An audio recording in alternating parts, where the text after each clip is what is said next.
You should be the host here. We're laughing at you. We're both Munster people, diehard Munster people, and we want them to do well. The Red 78 with Quinlan and Niamh Briggs. Nobody knows Munster rugby better. I'd like to think I know a lot. Hello and welcome along. I'm Alan Quinlan. You're listening to episode 35 and probably our last Red 78 podcast of the season here on the Rugby channel. Niamh Briggs is alongside me, back from her holidays. How was it, Niamh? It was lovely, Quinny. Bit of sun. It was good. Did you get to watch the match on Friday night? I did, yeah. I was home back in Ireland on Friday morning, so I got to watch it. I watched it again this morning, knowing that we were obviously doing this today, and you're trying to find reasons or things that are, that went awry, but it was an incredibly disappointing performance. Yeah, okay, we'll get into it in a minute. Disappointing end to the season. I think that was the biggest part of the last couple of weeks. As always, we want the fans to be involved, and that was the whole idea of the podcast, to try and have a balanced view.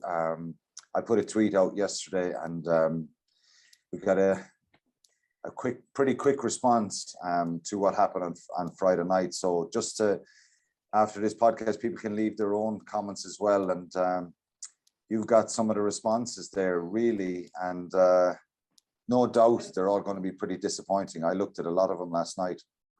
Yeah, hugely. But a big thing for me is that it's clear to see how much the fans love and engage and want Munster to do well, because you put the tweet out yesterday and we've like 85 comments today before we've, you know what I mean? And that's not even 24 hours. So I think that's really important that we know, but also that Munster rugby know how important those fans are, because that's been the biggest eye-opener for me. You've obviously seen it from a playing point of view, how the interaction with the fans has been so important. Whereas this year, it's just been incredible. The support has been unbelievable, even through disappointments like last Friday. We've got to listen to the fans. I think we've got to respect their point of views. As I said from the start of this pod, we didn't want anything nasty, or we want a balanced view, and we've got to deal in reality. I think this is obviously a harder job for us. If Munster won on Friday night, well, we'd be all positive today and we'd be able to look forward to a semi-final in South Africa at the weekend. But that's not the case, and I think we can't hide away from the fact that it ended incredibly disappointing. The players, the coaches, they're hurting as well. We know that. But let's go through some of the responses and try and dissect the performance and look ahead to next year. So Patrick Hogan tweets quite a bit to us, and a curate's egg of a season, some great and some flat performances. Unfortunately, the last two were flat, so the season ends in disappointment. The new coaching ticket will bring some change, but will it be enough for silverware? Either way, stand up and fight. And that was kind of the general theme. People were obviously disappointed with the last couple of weeks, but also like, I'm really looking forward to next season, which is great. I think we just got to draw a line under it, to be fair. Adrian O'Donoghue, I've enjoyed the podcast, Alan and Niamh. I hope you can do it for the summer tour in New Zealand. They don't pay Alan enough of those big bucks for that to happen. Munster have started season well, but unfortunately haven't been able to produce consistent play. New coaches will bring new life into Munster. Lost all confidence after Toulouse. Colin Power, let's quickly put it in the rear view mirror. The biggest moment of the season was a loss, Alan. It's just not acceptable. The talk is that Munster won't be allowed to sign some front rows. Do you know anything about it? We are desperately in need of at least 2 front rowers. Well, I don't know anything about it. I think from an RFU's point of view, there's an obvious issue there. I think Kenyon Knox and Roman Salano are the obvious replacements to come through. John Ryan is leaving, going to Wasps. Stephen Archer has been around a long time and been a fantastic servant to Munster. So I don't know. The hooker, Chris Moore, is signed from Exeter University. He's only 19, played Irish under-18 clubs team in 2018. It's a tough one. I don't know if they'll be allowed to get someone in, or if somebody will come in. So they're also very difficult to find. Let's just talk about that. Difficult to front find. Rowers are a very rare breed. Like, as in international class front rowers are a very rare breed, and that's the big challenge. yeah, that is the challenge. So I don't know. We'll see how it plays out. Maybe they will be allowed to do something or find some player. I'm sure if they find a player within Ireland, I think it'll be supported. But as regards bringing in a big overseas, world-class international front row, I don't know. I don't think it'll be allowed. Gary Beresford Miller, poor end to the season, no fight in the last 2 games, not Munster's DNA. Lots of work to do and a few players needed. World-class hooker and a tight head essential. Some senior players need to improve to move on. Niamh, just on that, the fight of the players, that bothered me a little bit in the last couple of weeks. I just thought the attitude was different, and maybe it's because of Toulouse and the incredible fight, and maybe that took out of him. So that bothered me a little bit, and I think that players got to own that a little bit as well. Yeah, I agree, 100%. He also finishes with 3-year rebuild. Fans need to be patient. Nick, I'm looking forward to next year. I'll leave it at that. Everybody's similar, same. Patter Hegarty, Johan van Graan should have left when he announced, but the core issue with Munster is management. The whole culture and Munster needs to change. Sack CEO and pay good money to bring Kidney back as director of rugby. Otherwise, a promising new coaching team and young talent are handcuffed from the off. And there was a couple about that in relation to top to bottom, things that need to change from a board level. It just feels it's impossible to play yourself out of contention with this coaching setup. If you're not to the level, you should be dropped no matter who you are. We need competition to drive standards. That's pretty obvious, isn't it? You need more depth, you need more quality. It's blatantly obvious. I think the comment there, which kind of hit home to me when I saw it last night from one of the tweeters, we've got to be patient now with 2-3 year plan. My God, it's been a number of years, hasn't it? I know, Quinny, you're right. That's our reality now. That's what we that's what I was going to say. And are they good enough? That's the thing. Like, you know what I mean? Like, we talked all through the start of this season in relation to the pressure it means to play for Munster, the expectation that goes with it. You know, maybe the players aren't as good as what's gone before, or maybe the level of competition and game has evolved so much that the players, are just a little bit behind that. You know what I mean? Again, I don't know. It's something we'll get into in a few minutes. Should they have been coached better? Did they get the best out of themselves? All that kind of stuff. We will cover that. Paul Rossiter, best coaching performance this season was by Ian Costello when everyone else was locked up. Surely that's telling us something. And that there was a couple of in relation to that Scarlets game and that Wasps game. Martin Brommel, I think the coaches have covered over some of the player poor performances in big games over the last few seasons. Munster clinging onto this so-called DNA. This team needs to find its own DNA and not try and copy what's gone before. A clean sweep required, a fresh start. I don't think anyone's trying to copy what went on before. I think we're just trying to win. Get a team that can be consistent, get enough quality, and get enough players on the Irish team. Because when you have players on the Irish team, well, you're doing something right at provincial level, and you have top quality players then that play in the big games. So I don't think there's this stuff about legacy and the teams gone by that I played in about winning Heineken Cups. I've spoken about that, and some people misconstrue what I say.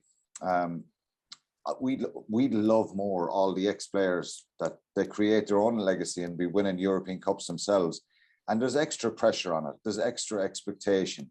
And that's difficult for some of the players. And you look at Keith Earls, Stephen Archer, Conor Murray, Peter O'Mahony, those players that were involved kind of towards the end of an era, if you like.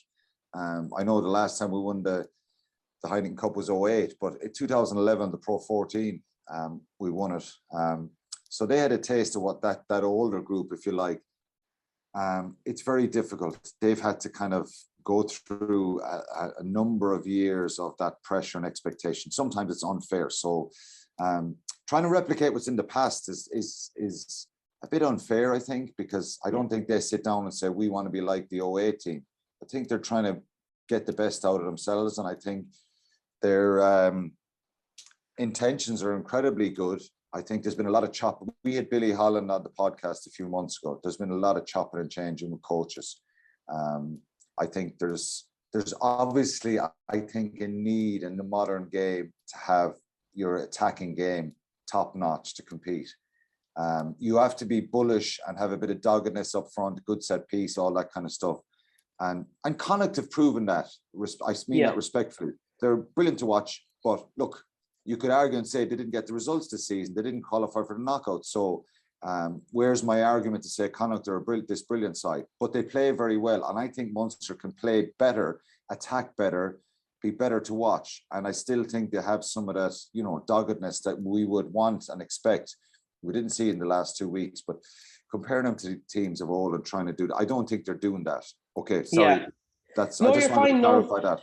And that's a general theme, though, Quinny, in a lot of the tweets that we got back. And GC replies, want to be positive but hard, no discernible progress, 2 to 3 years, indeed falling even further behind Leinster. Fundamental structure issues around the organisation and pathway for players, not just coaching and player issues. With South Africa teams now commit, future looks very tough. Stephen Sisk, time to rally around and get behind Roundtree and the players. Hopefully new centres will bring a more expansive option. The young bucks will be a year wiser, so there is hope. And there's a lot about that. There's a lot of, let's look to the future. You know, we've had a lot of young players bled this year, albeit maybe forced hand through COVID, but it was just, you know, it makes you really excited to know that they can live to that level. And I just think that you know, there is a lot of hope for what's coming. And I just hope people will be patient with it, to be fair. Ray O'Brien, solid season, Exeter game special. Toulouse game exhausted the team physically and mentally. Coaching ticket, defensively epic, attack questionable at times, but the player management was world class, as is Johan van Graan. That's his job, brought in talent, but with COVID it didn't play out well. It's good. Peter Dooley, the end of season feeling is starting to become the norm over the last 5 seasons, tired of moral victories, and there's always next season mentality. In my honest opinion, it's down to the school system in Leinster and a Leinster Irish view bias. It's always one. Again, look, we've so many tweets and we get another couple off you, but and I've done this myself, let's be clear.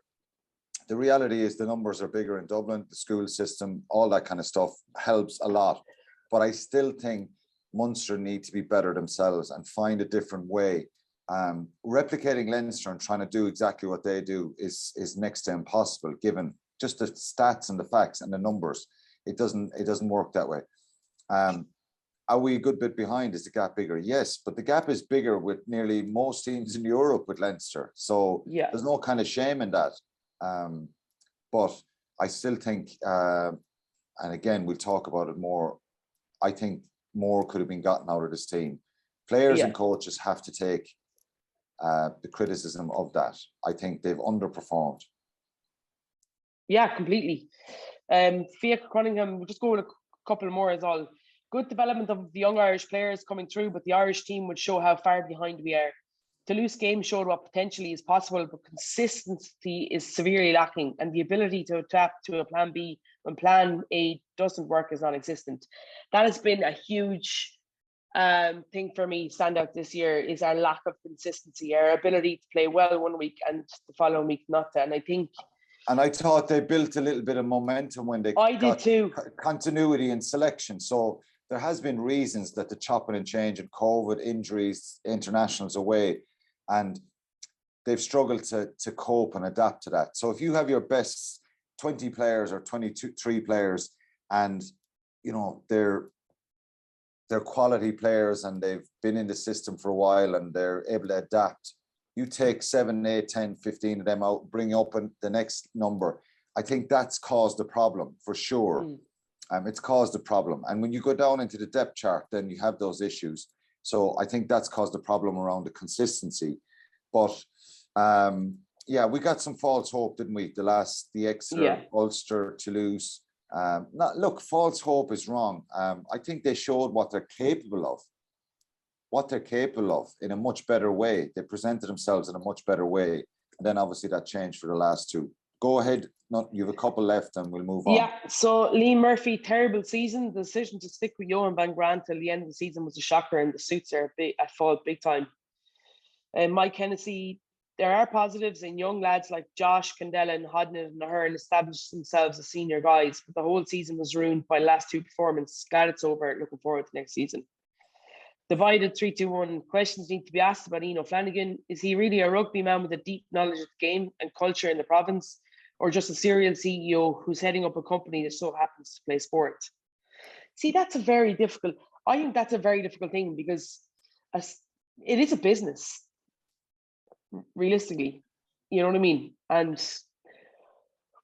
I just don't. I think the idea of bringing somebody in, because it is a commercial business as well, and I think, of course, Ian Flanagan is the CEO. He's the boss basically, so he's got to make decisions around all these structures and committees underneath him and all that kind of stuff.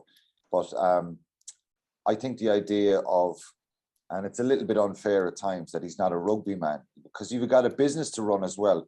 So I think the possibility and need maybe to bring in a director of rugby is something that I know is being speculated about, and again, speculated and spoken about. And I'm hearing that that's something that's on the agenda, which may help to get a rugby person to really look at who's coming through the academy, the club game, the schools game, trying to get more of a connection. How do you go out and find more John Hayeses who didn't play rugby till he was 19? Is there a possibility to get out into the club game? We've seen, the Wychleys come through, Gavin Coombs from Skibbereen. We've seen some success there. I think the fact that Ian Costello's come in now and is starting to take a huge role in that pathway. So clubs and schools, I've just been a noticeable difference, even from a coaching point of view within the province. We go in on these CPD days, which would never have happened before, and it's trying to share as much knowledge and value to coaches, so that filter down the system. It's a case of, well, if you implement good coaches into schools and clubs from an underage perspective, then Munster will reap the reward at a senior level. So I do think that can't be a quick fix, and he's also trying to do a lot of work. Do you know what I mean? For sure. Well, what I would love, Niamh, and I think the fans, maybe they don't have ownership of Munster Rugby, let's be honest, but I would love some sort of plan that's kind of made public, that not everything, but just a plan and a structure that, even if it's coming from Graham, about aspirations, goals, I'm sure we'll get that, but just some sort of a plan about how we need to improve the clubs. I know you don't want to air your dirty laundry in public, but it's just, look, here's what we need to be better at. The connection with the schools, the club game, the coaching with our development officers around the province, the women's game, right through, just a little bit more of a little bit of a transparency of a plan. And so we can all understand to say, well, look, I'm sure all this stuff is happening, right? And I know it's happening. And I know that there's a lot of work being done behind the scenes. And I know the powers that be in Munster Rugby are not happy. And in fairness, they've resourced the team well in the last number of years. There's outside money has come in to bring in some big name players.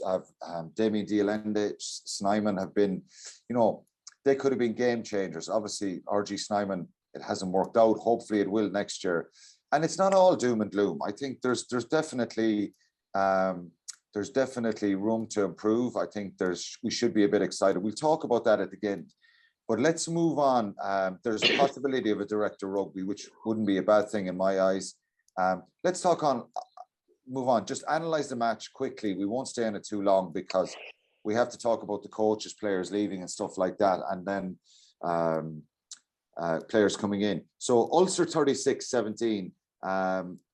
Munster conceded 5 tries. They scored 3. Let's be honest, the Keith Earl tries were consolations in the end. The performance was baffling at times, and I was in shock, as people who were at the game or at home, Munster fans. The amount of knock-ons, drop passes, poor penalties, missed tackles, the body language just disintegrated. I think they had moments in the first half where they looked, they conceded the early try.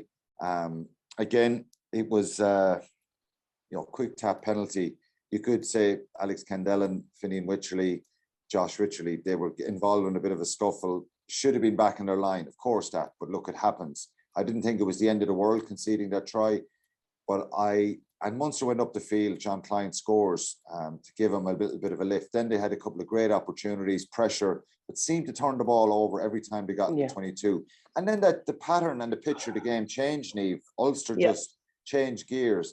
And I was shocked and flabbergasted by the skill set of the Munster players. Take nothing away from Ulster. We know they're very, very dangerous. We spoke about it last week, their backline. But I thought it was an incredibly disappointing end to the season. What went wrong in your opinion? And I thought it was abject. I thought it was really, really poor. Epitomized, and this is an example. So before anybody shoots me down, it was an example. If you go back and look at the wide angle of Stuart Moore's first try off a set piece, and it's Quinlan, Joy Carberry, Damon Delende, Chris Farrell coming up off a line out, and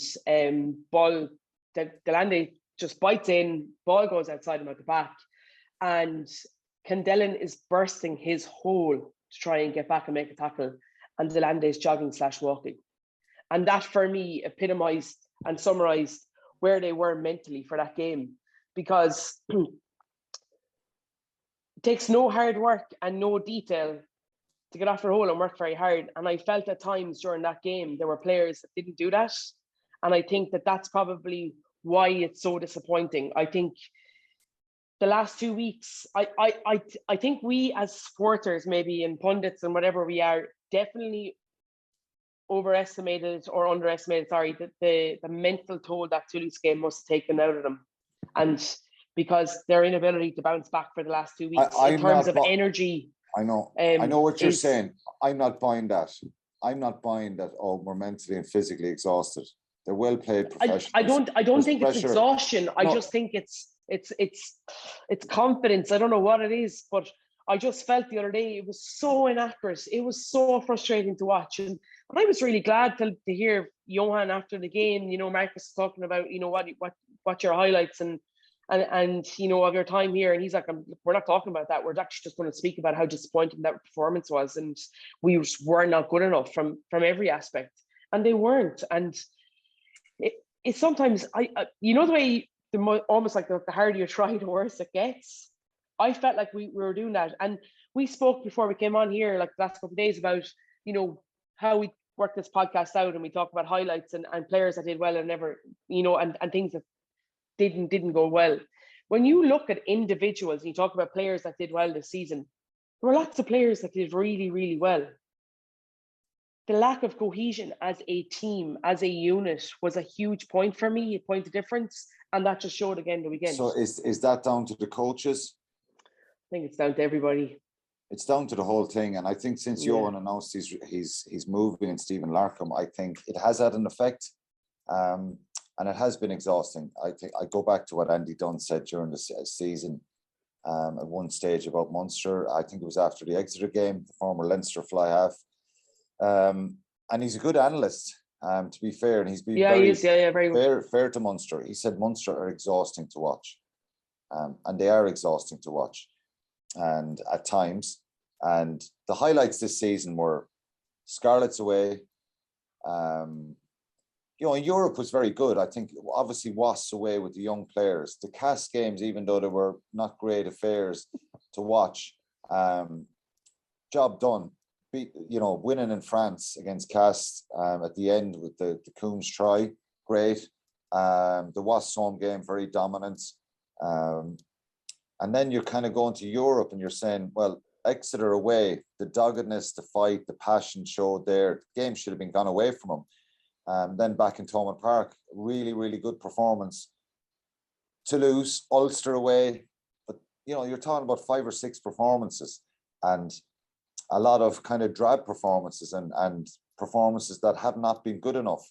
That's the thing that we just spoke about. It's that consistency, that lack of cohesion, that players... Absolutely. The skill set, Dave, in my opinion, it's not good enough. So that's down to the coaches. Okay. So you're talking about players not being, you know, should be doing this, should be doing that. They should be catch passing. I think the timing, and we've seen at crucial stages throughout all these matches this year, it hasn't been good enough. So what has Stephen Larkham done? I see very little of what Stephen Larkham has done. I do think Stephen Larkham could stand back to me and said, well, our forwards have been beaten, or we weren't getting quality ball, or the games we played were in the wet conditions. There's loads of arguments, but I just think from brilliant conditions in Ulster and Belfast on Friday night, skill set, shocking. Are the players good enough? And I would say, again, I wouldn't start naming players, and I think they've all put their word or heart in their sleeve and tried their best. But no, the reality here is, on the evidence of what we've seen, to win competitions like the URC and the European Cup, which I don't think the attitude should change as regards our desire to win them. I don't buy the argument that the players aren't good enough when you look at a backline that's stacked with internationals, or have been capped. I think the argument for me is that they're good enough individually, they're not good enough as a team. And therein lies the issue. Why haven't we more players in the Irish team then? Because they're not performing well. Because they're not good enough. But what I'm saying is they've all been, like, Conor Murray, Craig Casey, Joy Carberry, Damien Delande, Chris Farrell, Keith Earls, Andrew Conway, and Mike Haley have all been capped. I know, so some of them are. So I'm saying they are good, but they are underperforming. And there's the question: are they underperforming from a coaching point of view or a player point of view? And the simple answer is that you and I can't answer that, because we're not standing in the middle of the camp. We're not standing in the middle of the train session going, this train session isn't good enough, or we're not standing in a space where we're like, that player isn't performing well enough. I just want to clarify. Yeah, are they good enough? That sounds very, very blunt and unfair. I mean, are they good enough at the top level of the other teams you're playing? Well, I kind of base it on how many internationals we have. I know these guys have been capped, and on paper, Munster's best 15 with no injuries would be a handful for anyone and capable of beating anyone. But I mean, just depth. Have we good enough players? We don't have the depth. The team that went out the other night against Ulster, how many would start for Ireland? That's where we're at, and that's the kind, we're trying to scrape in the barrel here, trying to find that. There's very good players. Chris Farrell is a brilliant player, has been on and off the Irish team for a couple of years, but it's tough on the likes of Chris when his team are not performing. It's tough on the likes of Mike Haley, who's trying to get through and play for Ireland. If Munster are winning, and you're going to have more players in the Irish tour. So I do agree with you. The collective thing helps each other. And, when we were winning in Munster, it was just like 15, 16, 17 guys up with Ireland, because they were getting opportunities and the team was playing really well. So, of course, I agree with you entirely that collectively they're not helping each other. And then individually, they're probably trying to force it, and it's difficult for them. So, yeah, it works both ways. Confidence, again, is something that seems to have deserted them. I think the body language and the attitude probably wasn't good enough the other night. They didn't. Yeah, big time. And you know what? This is going to sound so stupid, and people are going to be like, this one hasn't a clue. When you talk about celebrating small wins, so big knock on or big turnovers, big tackles, and everybody's like full of confidence or full of energy, they're over and they're high-fiving each other, and it's like almost, a bit, it's almost as good as a score. Big thing for me the other day, which was very noticeable, was their body language in terms of, if somebody made a mistake, nobody went over and picked them up and was like, come on, we're going again, let's go, next ball, we're moving on. That collective, that understanding, that mentality where they're willing to work for each other, they're willing to, if somebody makes a mistake, you just put an arm around them. And I'm not saying we're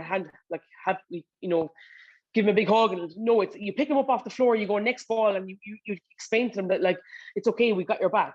There didn't seem to be that the other night. There didn't seem to be that last week. And that, for me, would be something that I would question as to why.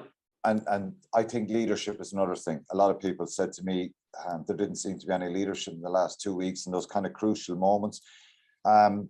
Look, I don't know, Niamh. It's very frustrating, and we don't have a magic wand to say this is all fixed.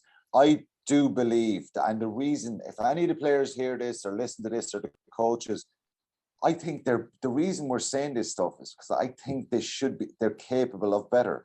They're capable of being more consistent. So they need to really have a look at themselves and figure out well, where am I going here with my Munster career? Am I just ticking a box? I desire to win, but can it be better? Paul O'Connell used to always say to us in the group, and that's why he was such a great captain and leader, not just to the international players, but he used to try and instill this to the younger players or the guys who were never going to be internationals, but really good provincial players. Find your pain threshold and go beyond that. And keep trying to go beyond it in the way you train, doing the fitness. Like we had guys who didn't get to play very much, but were incredibly important to the group as regards attitude, turning up, doing the fitness sessions, been a defender in most of the whole season, holding tackling pads. But, just having an incredible attitude, turning up with that desire and that fight and that professionalism. And I'm not saying that they haven't turned up like this, but maybe the players themselves in the group have to try and say, right, we've had a really tough time. It's been difficult. No one is enjoying this. We can be better. Let's train harder. Let's become harder on each other. Let's not accept these mistakes and errors in training. And, they won't happen as often in the matches. And, so trying to find a pain threshold. And he was an incredible leader, obviously, probably one of the best. Mick Galway used to always say to his captains, our body language was so important. Look like winners, even if we were in the most daunting situation, the south of France, doing a little half a lap of the pitch, soaking up the abuse and the atmosphere against the French, showing that we were there for a fight consistently. He always wanted that. Axel was a great captain as well, doing your job, turning up. And I'm not saying Peter's been a brilliant captain and he's fighting his desire. I feel like he's kind of on his own though. Yeah, well, that's the problem. So they need to find some leadership. Players need to step up here. The performance was really, really disappointing. They've got to take that in the chin. Conceding 5 tries, but the way they played, it wasn't close. The game got away. It's almost like they had switched off. And I hate saying this because we question professionalism and I would never do that. But they have 2 weeks off now before they head off to either New Zealand or their new clubs or their, you know what I mean? And I just feel like they had switched off, and that's probably just the most difficult thing to probably understand why. There's a new coaching team coming in. We'll chat about them in a minute. I think there needs to be a line in the sand, and there needs to be an incredibly hard kind of agreement between new coaches, new players about the standards they're going to set for themselves. And the reality is here, Niamh, there's every possibility that we'll be chatting this time next year again, and there may not be a trophy, but we need to see them get the best out of themselves. And I don't think we've seen that this year. And I don't think we finished on a high. We haven't finished on a high. And I think they're better than that. So I agree. It's kind of like what Rod used to always say to me as a player. He'd actually lambaste me for making a mistake, doing something stupid, but he'd always kind of be able to finish and say, I know you're better than that. And that's kind of like incredible leadership as regards you're having to cut off somebody, but you're also telling them you believe in them. And we're lacking a bit of that. We're lacking a bit of presence. The team is lacking a bit of character, really. Talk the talk, but we haven't walked the walk this year. And that's the reality. You can focus on the media and focus on the criticism and focus on the people who've criticized Johan around Christmas and ex-players, all this kind of stuff, jumping on the bandwagon. But, shut the ex-players up, shut the media up by winning matches and turning up. Lose a close match. There's no, going to Belfast was always going to be a difficult match, and it was always going to be a toss of a kind. I thought who'd win it. But listen, after 20, 30 minutes, it just went the other way. So the argument back from the players, if they want to have an argument, or coaches, is we're dealing in what we've seen. What we've seen hasn't been good enough in the last few weeks. It's a shame, really, because I do like, I think we'll bin the match because that's the best scenario. Just Johan van Graan, Stephen Larkham, JP Ferreira are leaving. They're leaving in a negative, which is sad because I genuinely believe that if all turned up, they've been very professional. They've been, they're good guys. They're nice people. But that's the nature of professional sport at the top end. You take the top jobs and you're going to get pressure. And I don't what the Johan van Graan era sounds like. You know, he's. It sounds like a very negative kind of term, but again, it's been disappointing, I think, as regards the results. And in Johan's defence, again, I go back to the quality internationals, number of internationals on the Irish team, the number of players available at different times. The injuries have hampered him. 2017, beaten by, lost the final away to Leinster in the Pro 14 and lost the semi-final to Racing in France. Two kind of, Leinster beat him 16-15, Racing 27-22. That was his first season. 2018-19 lost to Saracens in the semi-final. Again, an incredibly powerful Saracen side. Lost to Leinster in the league semi-final. Knockout games, again, that's, you know, knocking on the door and being thereabouts, getting a taste of it. 1920 didn't qualify for the knockout stage to Europe, which was obviously hugely disappointing, and lost to Leinster in the Pro 14 semi-final again. 2021, highlight for me was that Clermont game in Europe away. Lost to Leinster in the Pro 14 final. That was a real negative, that 16-6 game. I just thought it was, they never really fired a shot in that game. You say you lost the game by 10 points, but just chasing the game, they weren't able to do that. And it was very frustrating. Lost to Toulouse, brilliant game, 40-33 in Thomond Park last year against the eventual winners. I think, bar a couple of mistakes, they could have beaten them. And this season, obviously, I think the highs were winning the first 4 games in the URC, which was really important.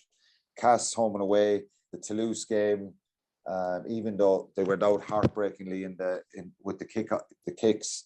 The highlight was probably beating Wasps. That was an incredible performance. So, no trophy. I feel sorry for him. Have we progressed? I saw signs of progression at times. After Clermont last year, there was a lot of talk that now it's starting to click for Stephen Larkham and his attack. But there's been times this year where it's just been so inconsistent, and one week you think it's brilliant and the next week you're going, my God, we're not even passing the ball here, we're just kicking the letter off it. So I wish Johan well and Stephen Larkham, JP Ferreira. They're probably not happy that we have to do this kind of a job and analyze it, but the reality out there is it was a sad end for them. And I feel sorry for Johan in particular, because he's a lovely man and I know he's tried to do his best, but it hasn't worked. Yeah, look, I think there's loads in that, Quinny, to be fair. And I think Johan will be the first to tell you not to feel sorry for him. He understands sport, and you hit the nail on the head as a person. He's one of the nicest people you could ever meet. And both, you know, Stephen and JP are the same. From a rugby point of view, they'll be very aware that their whole reign was blighted with inconsistencies, and that's probably the biggest thing. You know, we've had some incredible highs, but also some dark days as probably supporters, and they have had as coaching and players. And I think trying to find that understanding of why those inconsistencies came, and I think, you know, Munster was probably Johan's first big role as a head coach. You know, he had come from South Africa, obviously, and been an assistant coach down there. And I'm sure he'll go to Bath as a better coach, having learned a huge amount of what works and what doesn't. But you're right. I think that, did we get the best out of this coaching group? No. Did we get the best out of these players? No. And that's ultimately, you know, that's fact. And I think that's probably the most disappointing thing. And that's unfortunately the legacy that they leave behind. And I feel sorry that is the case for them, obviously, for Munster fans and the way that it's kind of finished up. I do think that the way the whole departure and all that kind of stuff, there was a contract offered and it was accepted and then it changed. And there's obviously reasons there. Johan obviously was frustrated, and maybe he's frustrated with some situations that we don't know about. Maybe he'll talk about that someday, but we can only judge what we've seen in the field for the last number of years, and a lot of disappointments, I think. But I just think this season is kind of feels like one of the worst one. Do you know what I mean? And it's a shame that it's ended like that. I just think the last few weeks, for me, the loss to Scarlets in the Pro 16 or whatever it was back then in 2018, I think when they won that for me was one of the toughest, because I think that was a prime opportunity for Ireland to go, or for Munster to go and win. That was 17. A trophy, 17. Yeah, and I think that was a huge opportunity lost. That was look, there's a lot of disappointment there, and it's a shame. Players leaving: Damien Dialende, John Ryan, Kevin O'Byrne, Chris Cloete, Matt Gallagher, Jake Flannery, Jason Jenkins. So we've got to acknowledge that they're leaving. Wish them well. They're moving on to different especially in my opinion, for John Ryan and Kevin O'Byrne. I think obviously, it's very difficult for all of them, but I think those two players especially, are Munster born and bred. They played a huge amount of games. I was really surprised to see Kevin O'Byrne being left go, to be honest, and not see him play too much this season. I thought he was really, really good before he had that injury last season. And but they're steeped in Munster, and it's that's no disrespect to the others. Obviously Jake's come up through that academy, and it's coming a really difficult time where there's a lot of good tens coming in there, and I really hope that he goes well at Ulster. To be fair, watched him a couple of times here for Shannon and thought he's been very, really good. So, but look, I think it's for those two players especially. I'm sure it's quite an emotional evening on Friday, knowing that's how it's finished for them. Yeah, it's very sad. And I played. John Ryan was there when I was there. I played with him. He's been around a long time, so he is a lovely fella. The injuries in the last couple of weeks to Jack Daly, I want to wish him well, because I forgot to say that the injury against Leinster. I think he's an incredibly promising player, and he's gone for knee reconstruction as well. So I wish him well. Thomas Ahern's injury, we haven't really got an update on that. I hope he's okay. And Dermot Barnhart damaged his elbow as well. It's the hard part of it. It was a really disappointing night for him. We've got to say, because we have some Ulster fans, good luck to Ulster. They were brilliant. Yeah, absolutely. They were super. They were brilliant. 3 players coming in: Malachi Fekitoa, Anton Frisch, and Chris Moore. He's a 19-year-old from Exeter University. As I said, he's Irish qualified. So new coaches: Graham Rowntree, Andy Kiriakou, Mike Prendergast, Dennis Leamy. There may be some more additions around, and maybe Director Rugby. Who knows? But look, I think we've got to leave it there, Niamh. It's been a long season. It's been, we were hoping we'd be finishing on a high or talking about getting into a final or something like that, but it hasn't happened. And look, I just want to acknowledge Johan again. I think he is a lovely man, and it's I'm sad for him as well. I'm disappointed for him that he couldn't leave, getting into a final and really having a go and getting one of those Toulouse type performances, even if they lost, which I think Leinster be the one in the final. It would have been lovely to have a real crack off them in a final and perform and get one of those kind of passionate kind of performances. He showed incredible emotion. He's obviously hurt after Toulouse, and he'll be disappointed. So look, I want to wish him well, and the other players and coaches leaving as well. JP Ferreira has been here a number of years as well, so a very nice man as well, and I wished him well going forward. So we kind of have to draw a line in the sand. Hope that there is some positivity and that we see some change and a bit of hope, really. And there's always hope. It's only sport. It's not the end of the world. And we look forward to the start of the season again with Munster. That's it. Episode 35. I want to thank all the listeners this season. We'll be back again next season. We might be back in a couple of weeks maybe, and we might do one more. But it's more than likely probably the last Red 78 for this season. Get in touch anyway after the pod here. You can leave some comments. At least we'll see them anyway. And that's it. So from me, Alan Quinlan, and I want to thank you, Niamh, for all your contributions. And of course, all the fans who've and supporters who've tweeted in this year and got involved, and all the guests we've had on as well. So that's it. Thank you for listening, and thank you, Niamh. Thanks, Green. The Munster Rugby Podcast, Red 78 with Alan Quinlan and Niamh Briggs. Nobody knows Munster rugby better.